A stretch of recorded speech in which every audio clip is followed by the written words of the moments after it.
What happens when one of Hollywood's most respected actors sits down for what should be a routine interview, only to find himself facing off against a host determined to tear him down? The tension in Studio 1 Ampere was thick enough to cut with a knife as Denzel Washington settled into his chair across from the panel of The View. What started as promotional appearance for his latest film quickly spiraled into one of the most explosive confrontations in daytime television history. If you want to see how this incredible story unfolds, make sure to hit that subscribe button and let me know in the comments what you think really happened behind the scenes. Now let's dive into the chaos that erupted when two strong personalities collided on live television. The morning had begun like any other at the View studios. Denzel Washington arrived early, as was his custom, greeting the production staff with his characteristic warmth and professionalism. He had been booked to discuss his upcoming directorial project, a passion project he had been developing for years. The actor was in good spirits, having just wrapped a successful press tour that had been nothing but positive. Joy Behar, however, had different plans for the interview. She had spent the previous evening researching what she called tough questions that would make headlines. Her producer had mentioned the need for more viral moments, and Joy saw this as her opportunity to create one. She had a list of controversial topics written on index cards, hidden beneath her usual interview notes. As the cameras began rolling, the other co-hosts welcomed Denzel with genuine enthusiasm. Whoopi Goldberg introduced him with glowing praise, mentioning his decades of acclaimed performances and his recent philanthropic work.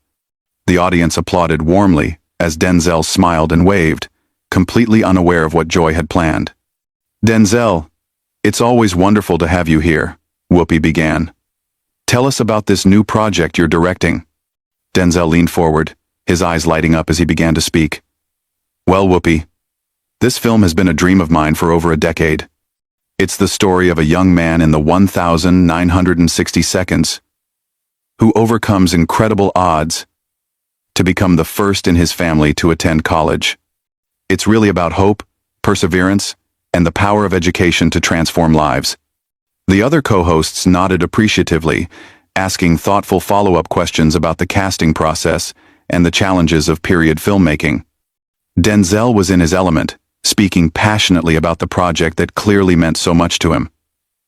The interview was flowing smoothly, exactly the kind of positive, engaging content that audiences loved. But Joy was growing impatient. She glanced at her hidden notes and decided it was time to steer the conversation in a different direction. As Denzel finished explaining his approach to working with young actors, Joy suddenly interrupted. "That's all very nice, Denzel, but let's talk about something more current," Joy said, her tone shifting noticeably. "There's been a lot of talk lately about diversity in Hollywood. And frankly, some people are saying that actors like you have had it easier because of your race. What's your response to critics who say you've benefited from affirmative action in casting?" The studio fell silent.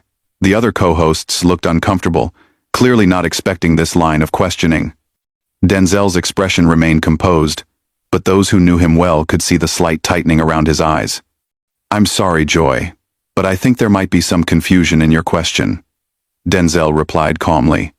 "Are you suggesting that my 30-plus year career, my training at Fordham and the American Conservatory Theater, and the work I've put into every single role I've ever played is somehow illegitimate?" Joy doubled down, seemingly emboldened by what she perceived as an opportunity for confrontation. "I'm not saying illegitimate, but let's be honest. Hollywood has quotas now.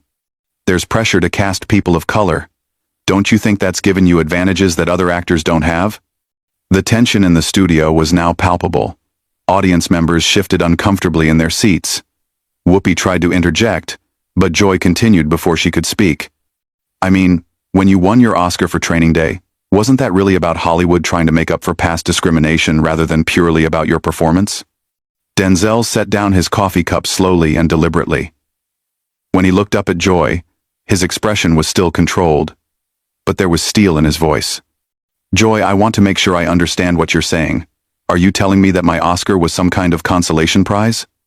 That the Academy voters didn't actually think I gave the best performance that year, but they just felt sorry for me?" "I'm just asking the questions that people are thinking," Joy replied, though her voice had lost some of its earlier confidence. "There's a conversation happening about merit versus diversity, and I think our viewers deserve to hear your perspective on whether race played a role in your success." The other co-hosts were now visibly uncomfortable. Sarah Haynes looked down at her hands, while Sunny Hostin appeared to be preparing to jump in and redirect the conversation. But Denzel wasn't finished. "Let me tell you something, Joy," Denzel said, his voice rising slightly but still maintaining its dignity. "I have never, not once in my entire career, asked anyone to give me anything because of my race. Every audition I've ever walked into, every role I've ever fought for, every performance I've ever given has been on my own merit. And for you to sit here and suggest otherwise, on national television, is not only disrespectful to me, it's disrespectful to every actor of color who has ever worked in this industry." Joy realized she might have pushed too far, but instead of backing down, she made the mistake of doubling down again. "I'm not trying to be disrespectful, Denzel, but these are legitimate questions. If we can't have honest conversations about race and opportunity in America, then what's the point of having you on the show? I thought you were someone who could handle tough questions." The condescending tone in Joy's voice was the final straw. Denzel sat back in his chair, and for a moment, the studio was completely quiet except for the hum of the cameras. When Denzel finally spoke, his voice carried the weight of decades of experience and quiet authority that had made him one of the most respected figures in entertainment. "Joy, let me explain something to you about tough questions," Denzel began, his tone measured but unmistakably firm. "A tough question challenges someone to think deeper, to reveal truth, to engage in meaningful dialogue. What you're doing isn't asking tough questions. You're perpetuating harmful stereotypes disguised as journalism." Joy's face flushed red, clearly not expecting such a direct response. She had anticipated that Denzel might get defensive, giving her more ammunition for her attack, but instead he was turning the tables on her with surgical precision. "I think you're being overly sensitive," Joy shot back, her voice taking on a sharper edge. "This is The View. We ask hard questions here. We don't coddle our guests just because they're famous. If you can't handle a little scrutiny about your career, maybe you should stick to easier interviews." The audience audibly gasped. Several people could be heard murmuring in disapproval. Whoopi looked mortified, while the other co-hosts exchanged worried glances. This was clearly spiraling beyond anything they had anticipated. Denzel leaned forward, his presence commanding the entire studio's attention. "Scrutiny? Is that what you call questioning the legitimacy of my life's work? Joy, I've been in this business longer than some of your viewers have been alive. I've worked with directors like Spike Lee, Tony Scott, and Frank Capra. I've shared scenes with some of the greatest actors of our time. And you're sitting here suggesting that all of that happened because of my skin color rather than my ability? I'm not suggesting anything," Joy replied defensively, though her voice was starting to waver.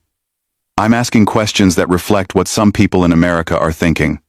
Isn't it better to address these issues head-on rather than pretend they don't exist?" "Some people in America?" Denzel repeated, his eyebrows raised. "Or is this what you're thinking, Joy? Because it sounds to me like you're using the American public as cover for your own prejudiced assumptions. Tell me, when you interview white actors about their achievements, do you question whether they earned them? When Brad Pitt won his Oscar, did you ask him if it was because of Hollywood quotas for white men?" The comparison hit like a thunderbolt. Joy opened her mouth to respond but found herself speechless for a moment. The studio audience was now clearly on Denzel's side, with several people nodding in agreement and others looking directly at Joy with expressions of disapproval. Sunny Hostin attempted to step in. "Maybe we should move on to talking about the film itself," she suggested diplomatically. But Joy wasn't ready to let it go.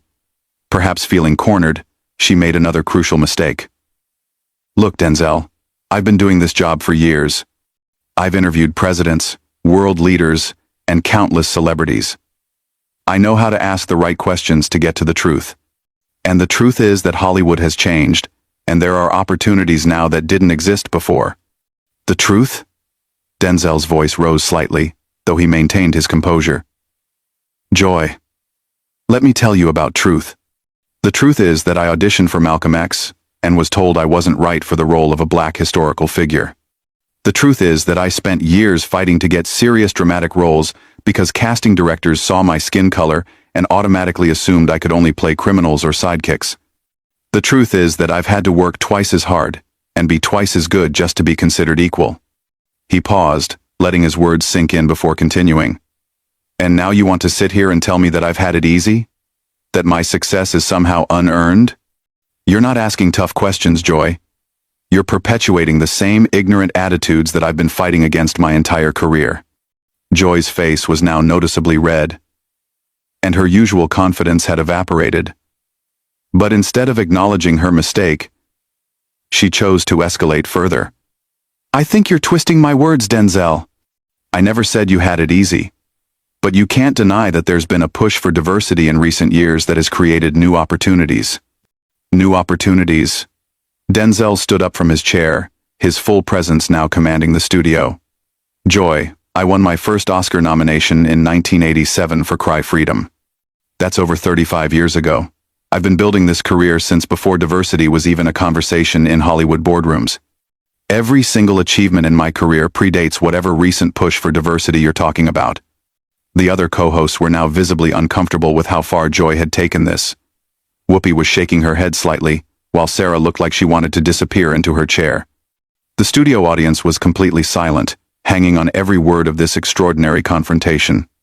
Joy, realizing she was losing control of the situation, tried a different approach. All I'm saying is that it's worth examining how race factors into success in Hollywood. That's not controversial, that's just honest conversation. Honest conversation? Denzel's laugh was without humor. Joy, there's nothing honest about what you're doing right now. You ambushed me with loaded questions designed to diminish my accomplishments. You're not interested in examining anything. You're interested in creating controversy for ratings. He looked directly into the camera, addressing the audience at home. Ladies and gentlemen watching at home, this is what happens when someone confuses provocation with journalism. When someone thinks that tearing down accomplished people makes for good television, Joy was now clearly rattled. I resent the implication that I'm not a professional journalist, Denzel. I've been asking tough questions long before you became a household name. This comment proved to be Joy's biggest mistake yet. Denzel turned back to her with an expression that could freeze water. Before I became a household name, he repeated slowly. Joy, I was winning theater awards when you were still trying to figure out what you wanted to be when you grew up. I was studying Shakespeare at Juilliard while you were doing stand-up comedy. And you have the audacity to question my credentials? The studio fell into complete silence. Even the camera operators seemed frozen in place. Joy had clearly pushed one of the most respected actors in Hollywood too far, and everyone in the room knew it. Now you listen to me very carefully, Denzel continued, his voice low but carrying to every corner of the studio. I came here today to talk about a film that means something to me. A project that could inspire young people to believe in themselves. Instead, you've chosen to use this platform to attack my character and question my integrity. That says everything about you and nothing about me. Joy, perhaps realizing she had crossed a line but unable to back down gracefully, made one final attempt to justify her approach. Denzel, I think you're overreacting. This is television. We ask provocative questions. That's what gets people talking. That's what makes good TV. The moment those words left her mouth, everyone in the studio knew she had made a catastrophic error. Denzel's expression shifted from controlled anger to something far more dangerous, complete disappointment. Good TV? Denzel repeated, his voice dropping to barely above a whisper, which somehow made it more intimidating than if he had shouted. Joy, let me tell you what good TV is. Good TV informs people. Good TV elevates the conversation. Good TV brings out the best in people, not the worst. What you're doing right now, this isn't good TV. This is exploitation disguised as entertainment. He took a step closer to the panel, his presence filling the space between them.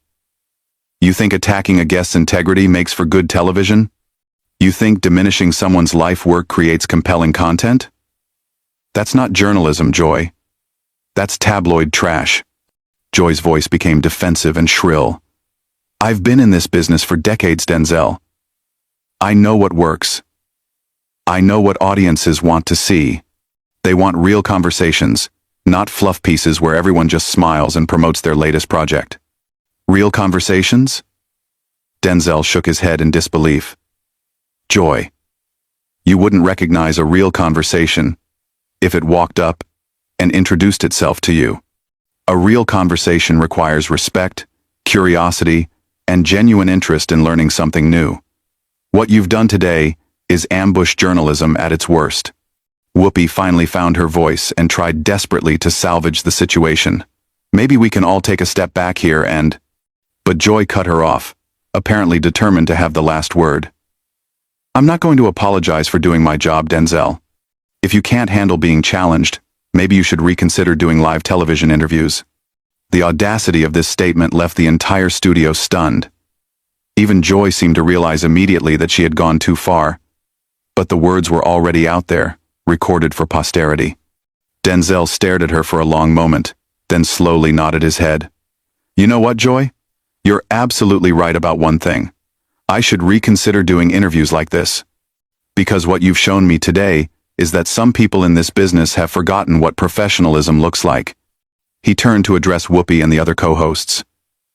Whoopi, ladies, I want to apologize to you for what this has become. This isn't what any of us signed up for today.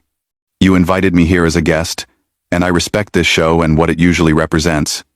Then he turned back to Joy, his voice carrying the weight of absolute moral authority. But Joy, what you've done today is unconscionable. You've taken a platform that reaches millions of people and used it to perpetuate harmful stereotypes about successful people of color. You've suggested that my achievements are somehow less valid because of my race. You've questioned my integrity, my professionalism, and my right to be treated with basic human respect. Joy tried to interrupt. I never said, don't. Denzel's single word cut through her protest like a blade. Don't you dare try to walk this back now. Every person in this studio heard what you said. Every viewer watching at home heard what you said. You questioned whether my Oscar was legitimate. You suggested I've benefited from racial quotas. You implied that my 3-decade career is somehow unearned. He looked directly into the main camera, speaking to the audience at home. Ladies and gentlemen, this is what institutional racism looks like in 2024. It's not always burning crosses and segregated water fountains. Sometimes it's a talk show host who thinks she can diminish a black man's achievements and call it journalism. The studio was so quiet you could hear a pin drop. Joy's face had gone from red to pale, clearly realizing the magnitude of what had just happened. Denzel continued, his voice never rising but carrying incredible power. Joy, you asked me if I could handle tough questions. Let me ask you one. How does it feel to know that you've just demonstrated everything that's wrong with media today? How does it feel to know that you've used your platform not to inform or educate, but to tear down and diminish? Joy's voice was barely audible. I was just trying to have an honest conversation about what? Denzel cut her off. About whether I deserve my success? About whether the Academy of Motion Picture Arts and Sciences made a mistake when they recognized my work? About whether directors like Spike Lee and Tony Scott chose me for roles because they felt sorry for me rather than because I was the best actor for the job? He shook his head in disgust. You want to have a conversation about race in America? Let's talk about how a successful black man can't even appear on a talk show to discuss his work without having his achievements questioned. Let's talk about how some people are so uncomfortable with black excellence that they need to find ways to explain it away. The other co-hosts sat in stunned silence. The audience was completely transfixed by this unprecedented display of dignity in the face of disrespect. You know what the real tragedy is here, Joy?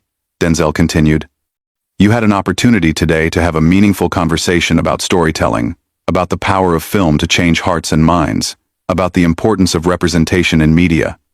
Instead, you chose to make this about your own need to create controversy. He began unbuttoning his microphone pack. I've been in this business for over 40 years. I've dealt with racism, both subtle and overt. I've overcome obstacles that you couldn't even imagine. And I've never, not once, let someone disrespect me the way you have today without consequence. Joy made one last desperate attempt. Denzel, please, I think there's been a misunderstanding. No misunderstanding, Joy. His voice was final. You showed your true colors today, and now I'm showing mine.